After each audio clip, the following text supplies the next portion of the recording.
نحمدہ و نصلی علی رسولہ الکریم اما بعد فاعوذ باللہ من الشیطان الرجیم بسم اللہ الرحمن الرحیم رب اشرح لی صدری ویسر لی امری واحلل عقدۃ من لسانی یفقہوا قولی۔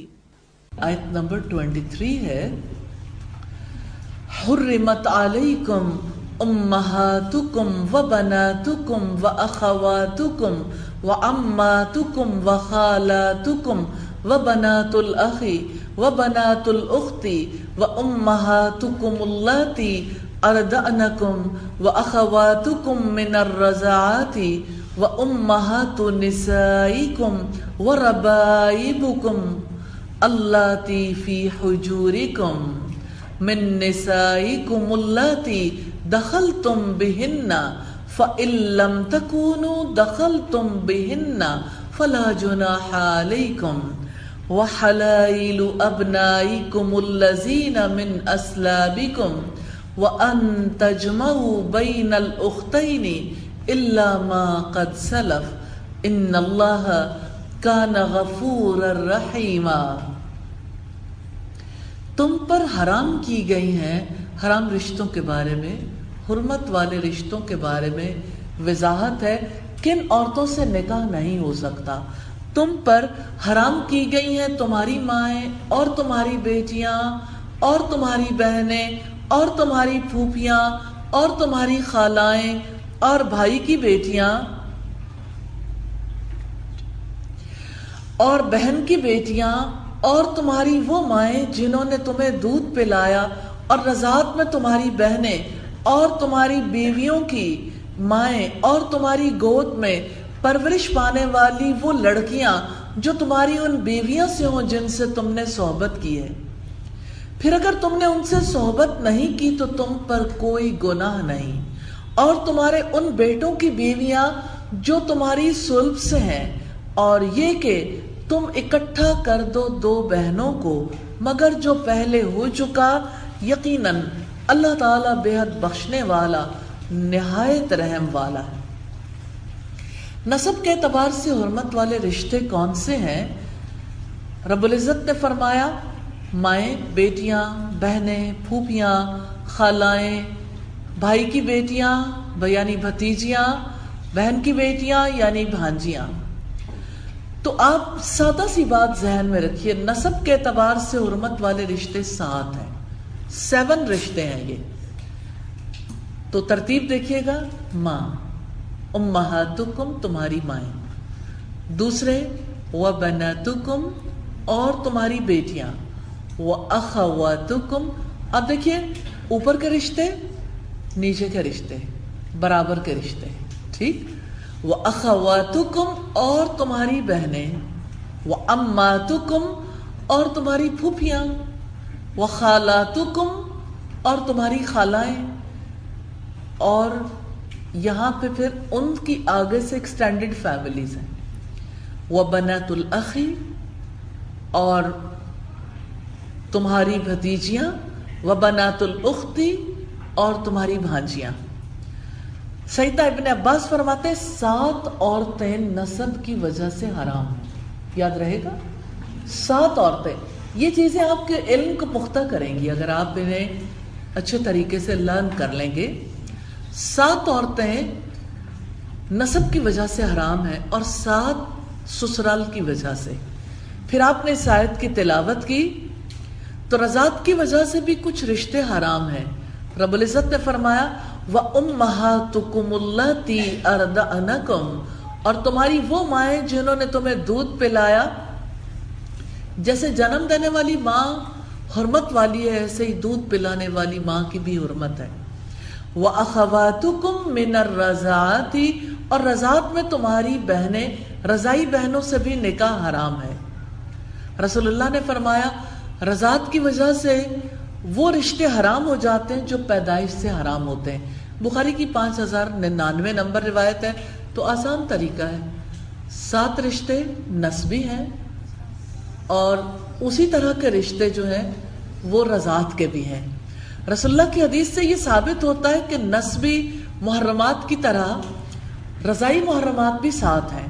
رضائی مائیں، رضائی بیٹیاں، رضائی بہنیں، رضائی پھوپھیاں، رضائی خالائیں، رضائی بھانجیاں، رضائی بھتیجیاں. تو 5 رضاعت سے کم دودھ پیا ہو تو اس سے حرمت ثابت نہیں ہوتی. اس رضاعت کا اعتبار ہے جو 2 سال سے پہلے ہو، جو کہ دودھ پلانے کی مدت. یعنی ایسا نہیں ہے کہ کوئی بڑا ہو جائے اور اس کے باوجود بھی رضاعت کا رشتہ قائم ہو جائے. جو 2 سال دودھ پلانے کی مدت ہے اس کی وجہ سے رضاعت کے رشتے کا اعتبار ہوتا ہے. 2 طرح کے رشتے آپ نے دیکھے اور بہت سمپل ہیں. کیا آپ لوگوں میں سے بتائیں کہ پہلا رشتہ کون سا ہے؟ ماں، رضائی ہو یا نسبی ماں. دوسرا کون سا ہے؟ بہنیں، بیٹیاں. چوتھا کون سا ہے؟ پھوپھیاں، خالائیں، پھر بھانجیاں اور بھتیجیاں. ٹھیک ہے. اب دیکھنا سسرال کی وجہ سے کون سے رشتے حرام ہیں. وَأُمَّهَاتُ نِسَائِكُمْ، اور تمہاری بیویوں کی مائیں. ساس کے ساتھ نکاح نہیں ہو سکتا. حافظ ابن کثیر فرماتے ہیں جہاں تک بیوی کی ماں کا تعلق ہے تو وہ محض اس کی بیٹی سے عقد کرنے سے ہی حرام ہو جاتی. یعنی رخصتی نہیں ہوئی. اگر ایک بار کسی مرد کا نکاح کسی لڑکی سے ہو گیا، اب اس کی ماں سے کبھی نکاح نہیں ہو سکتا. ہاں کسی نے مباشرت کی ہو یا نہ کی ہو، بیٹی کا نکاح ہوا اس عورت سے جو بیٹی کی ماں ہے، اس سے پھر کبھی رشتہ نہیں ہو سکتا. وَرَبَائِبُكُمُ اللَّاتِي فِي حُجُورِكُمْ مِن نِسَائِكُمُ اللَّاتِي دَخَلْتُمْ بِهِنَّ، اور تمہاری گود میں پرورش پانے والی وہ لڑکیاں جو تمہاری ان بیویوں سے ہو جن سے تم نے صحبت کی ہے. ربائب بیوی کے پہلے شوہر کی بیٹیوں کو کہتے ہیں. یہاں واضح کیا گیا ہے کہ فَإِن لَمْ تَكُونُوا دَخَلْتُمْ بِهِنَّ فَلَا جُنَاحَ عَلَيْكُمْ، پھر اگر تم نے ان سے صحبت نہیں کی تو تم پر کوئی گناہ نہیں. یعنی بیوی کی بیٹی ماں کے ساتھ محض عقد کی وجہ سے حرام نہیں ہوگی. اب یہ ایک اور صورت ہے اور یہ آپ کو اچھے طریقے سے سمجھنے کے لیے میں یہ سمجھتی ہوں کہ اگر آپ رائٹ سائڈ پہ اگر آپ لکھ لیتے ہیں 7 رشتے اور کالم بنا لیتے ہیں 3.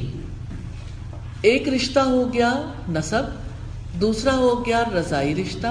ایک جیسے ہونے کے باوجود بھی آپ اپنے انکوڈ تو پراپرلی کر لیں.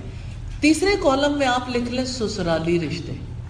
تو سسرالی رشتے کا کالم تھوڑا سا بڑا رکھیے گا کیونکہ وہاں پر تھوڑا سا معاملہ مختلف ہے.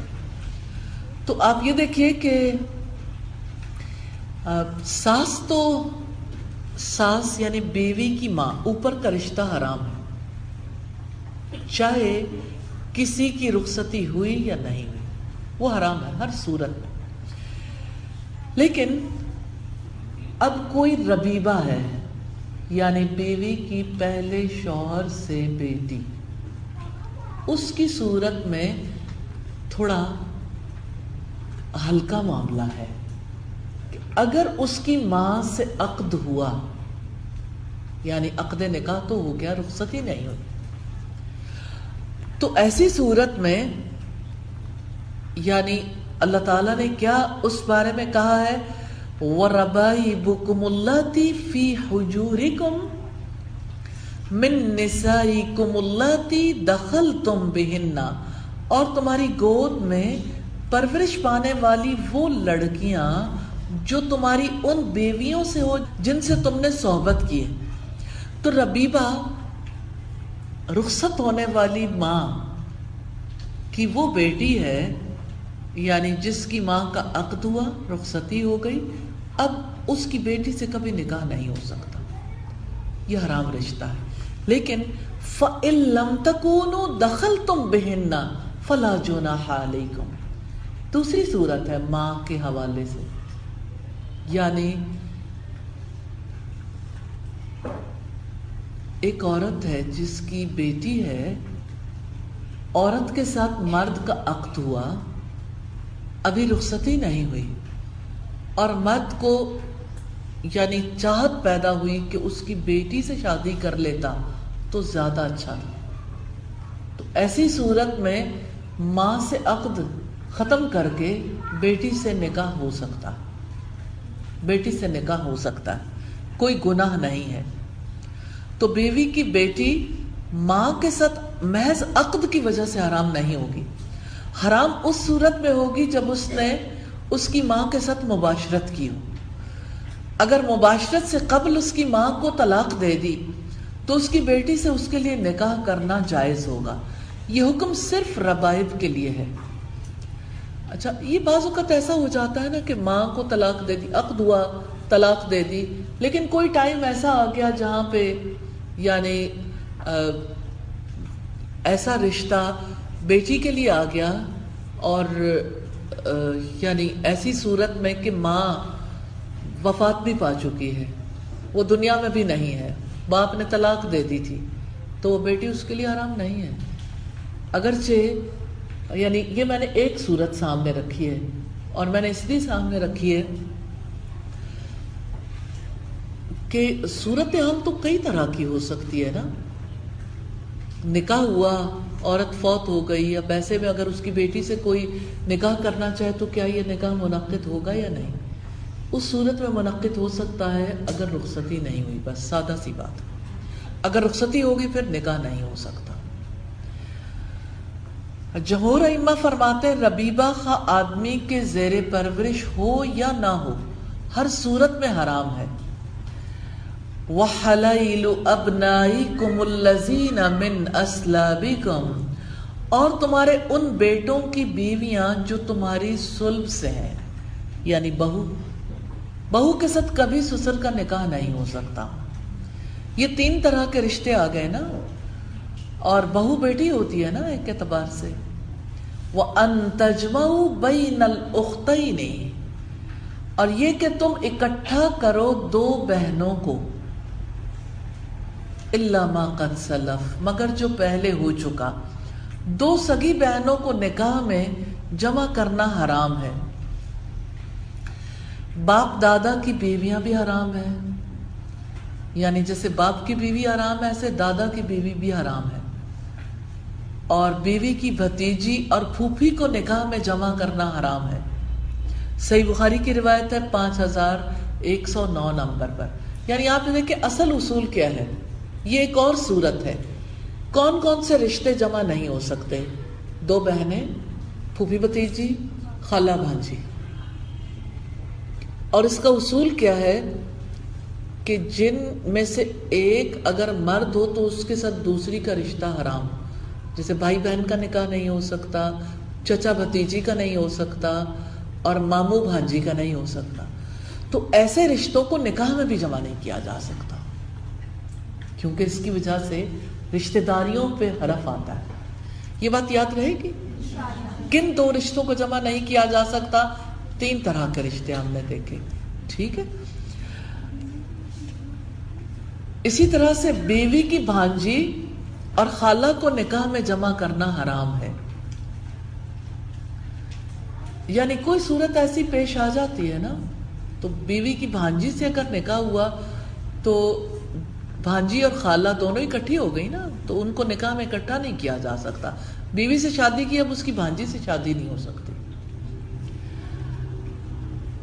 تو بیوی جب تک نکاح میں، اس کی کچھ رشتہ دار خواتین ایسی ہیں جن سے نکاح نہیں ہو سکتا. نمبر 1 بیوی کی بہن، پھوپھی، خالہ، بھتیجی، بھانجی. یعنی بیوی کے خاندان میں آلموسٹ کتنے گھرانے ہیں جہاں پر نکاح نہیں ہو سکتا. ایک مرد ہے، وہ کس سے نکاح نہیں کرے گا؟ بیوی کی بہن سے. ظاہر ایک بڑا سینسیٹیو ریلیشن شپ ہے. پھر اسی طرح سے یعنی جہاں نکاح کیا ہے اس خاندان کے تعلقات ہیں نا، جیسے باپ کی بہن ہے، پھوپھی ماں کی بہن ہے، جیسے اس کی بہن سے نہیں ہو سکتا، اس کے والد کی بہن سے، اس کے والدہ کی بہن سے بھی نہیں ہو سکتا. خاندان خراب ہوتے ہیں. اور اسی طرح سے نیچے کے رشتوں میں بھی نہیں ہو سکتا، یعنی بھائی کی بیٹی ہے یا بہن کی بیٹی، تو کس قدر سینسٹیوٹی کو ختم کیا ہے۔ سوال یہ پیدا ہوتا ہے اگر بیوی کا انتقال ہو جائے کیا پھر ہو سکتا ہے؟ بھائی جمع کرنا درست نہیں ہے۔ اگر ان میں سے کوئی ایک چلا جائے، مثال کے طور پر بیوی فوت ہو گئی، کیا اس کی بہن سے نکاح ہو سکتا ہے؟ ہو سکتا ہے۔ ایسے ہی باقی رشتوں سے بھی ہو سکتا ہے۔ سیدنا ابو ہریرہ بیان کرتے ہیں کہ رسول اللہ نے فرمایا پھوپھی اور بھتیجی، خالہ اور بھانجی کو ایک نکاح میں جمع نہ کیا جائے۔ صحیح بخاری کی روایت ہے 5109 نمبر پر۔ تو وہ دو عورتیں جن کے مابین رحم کا رشتہ ہے، اگر ان دونوں عورتوں میں سے ایک کو مرد اور دوسری کو عورت مان لیا جائے تو وہ دونوں ایک دوسرے کے لیے حرام ہوں، تو ان دونوں کو جمع کرنا حرام ہوگا، اور اس لیے کہ صورت میں باہم قطع رحمی کے اسباب ہیں۔ الا ما قد سلف، مگر جو پہلے ہو چکا، یعنی دور جاہلیت میں جو ہو چکا، اس صورت میں معاف ہے اگر اس پر قائم نہ رہے، کیونکہ ان میں سے ایک کو طلاق دینی پڑے گی۔ ان اللہ کان غفورا رحیما، یقیناً اللہ تعالیٰ بے حد بخشنے والا، نہایت رحم والا ہے۔ اللہ تعالیٰ غفور ہے، وہ ایسی باتوں پر آپ سے مواخذہ نہیں کرے گا جو زمانہ جاہلیت میں ہوئی۔ وہ اپنی مغفرت سے تمہارے نفوس کے سارے اعمال کے آثار مٹا دے گا۔ اللہ تعالیٰ رحیم ہے، اس نے اپنی رحمت سے نکاح کے احکامات دیے جس میں تمہارے لیے مصلحت ہے اور آپس کے رابطوں کی مضبوطی ہے، تاکہ تم ایک دوسرے پر رحم کرو، نیکی اور تقوی کے کاموں میں ایک دوسرے سے تعاون کرو۔ تو الحمدللہ اللہ تعالیٰ کی جانب سے رشتوں کی حرمت کا قانون واضح کیا گیا۔ اللہ تعالیٰ سے دعا ہے ہمیں قطع رحمی کے دیگر اسباب کو بھی دور کرنے کی توفیق عطا فرمائے اور ہمیں ان کا سچا علم نصیب فرمائے، تاکہ ہم اس کے مطابق اپنی سوسائٹی کے معاملات کو درست روش پر قائم رکھ سکیں۔